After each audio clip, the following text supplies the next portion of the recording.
When our little girls grow into women and start to bleed, it's an amazing moment in their lives.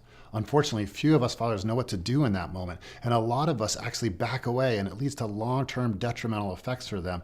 Only we know what to do, we can actually make it an amazing moment that leads to them becoming a more empowered woman throughout their life. We're taught in our society that the menstrual cycle is something to leave for the women to take care of.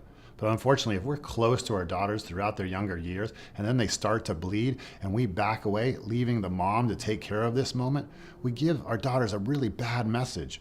We give them the message not only that they should hide this part of themselves and that maybe it's something they should even be ashamed of, but also as they bloom into sexual beings, we give them the message that we don't want them like that. We like them as little girls. This gives them a subtle message that they should stay as little girls and not grow into being powerful women. This has a long-term effect on women as it takes them often many decades to come to the place where they feel good in themselves as a sexual being. If we know how to be with them in this moment of transition into womanhood, we can give them the message that all of who they are is good, and they can more quickly get to a place of feeling fully empowered in who they are. So I want to give you 4 things that you can do to really have this moment be a wonderful moment and not actually a bad lesson for them. The first one is to not assume it's a woman's thing and to get in there and incorporate yourself. Learn about the experience, talk to your partner about it, get educated, and engage in the moment. Don't assume that you should remove yourself in that moment. This leads to step 2. If we want to fully incorporate ourselves into our daughters' lives, then we have to notice what's going on for us internally. If we have any mixed feelings about our daughters transitioning into becoming women and having their own sexualities, then those mixed feelings can actually cause us to back away. Perhaps we have shame about their sexuality or our sexuality, or a variety of other feelings that can cause us to actually abandon them in a moment when they need us most. Transitioning into womanhood and puberty is a really intense experience for girls. If us as fathers back away in that moment rather than being close, they really lose the support that they need.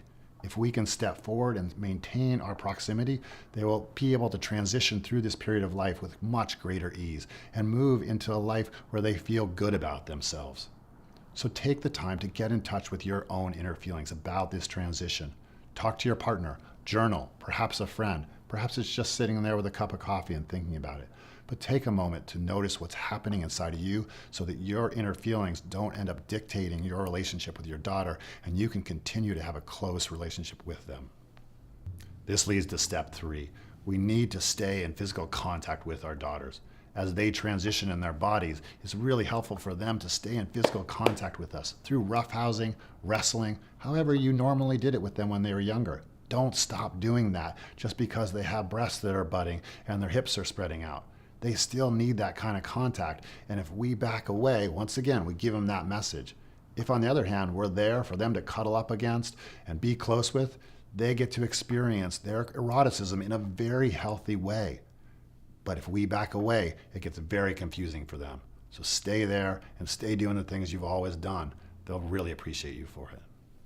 The 4th step is when that day actually comes where your daughter bleeds for the first time, make it a day of celebration.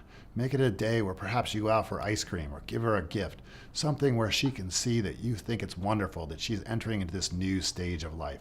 It doesn't have to be all touchy-feely and sharing of what's going on for her. Just make it obvious that you think it's a wonderful thing.